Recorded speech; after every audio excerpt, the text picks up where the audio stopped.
देवाधिदेव महादेव का पावन मास श्रावण मास प्रारंभ हो चुका है। श्रावण मास की कावड़ यात्रा जग विख्यात है। पूरे देश के अंदर और खासतौर पर उत्तर भारत में इस दौरान शिव भक्त महादेव के अनुष्ठान में लीन होकर के सभी शिवालयों में जलाभिषेक के साथ अपनी असीम भक्ति का प्रदर्शन करते हैं।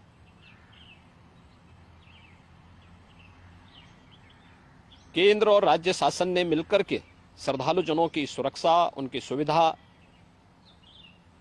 उनकी सुगम और सुरक्षित यात्रा के लिए अनेक प्रबंध किए हैं। कहीं कोई दिक्कत न हो, कहीं कोई अव्यवस्था न फैले, कोई भी उनकी आस्था के साथ खिलवाड़ न करने पाए, इन सब बातों का ध्यान में रख करके प्रयास प्रारंभ किए गए हैं। लेकिन हमें इस बात जरूर ध्यान में रखना होगा, मैं सभी श्रद्धालु जनों से इस बारे में विनम्र अनुरोध करूंगा। हम लोग भी शिव भक्त हैं, महादेव की असीम कृपा हम लोगों पे बनी रही है और निरंतर हम महादेव से यही प्रार्थना करते हैं कि उनकी कृपा सदैव बनी रहे। कोई भी पर्व और त्योहार, कोई भी साधना बिना आत्मानुशासन के पूरी नहीं होती है।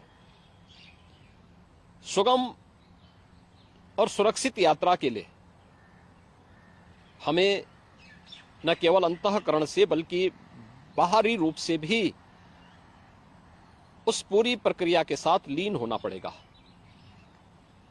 शिवो भूत्वा शिवम यजेत।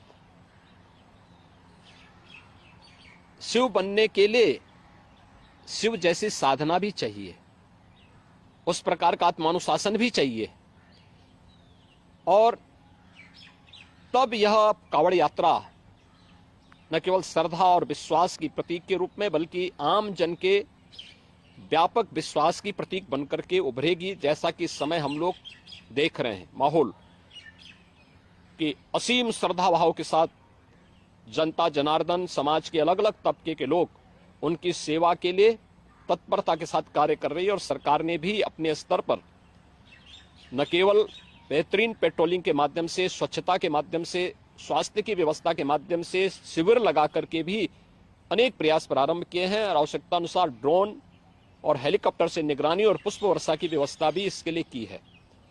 मैं सभी शिव भक्तों से अपील करूंगा कि देवादेव महादेव की कृपा हम पर बनी रहे।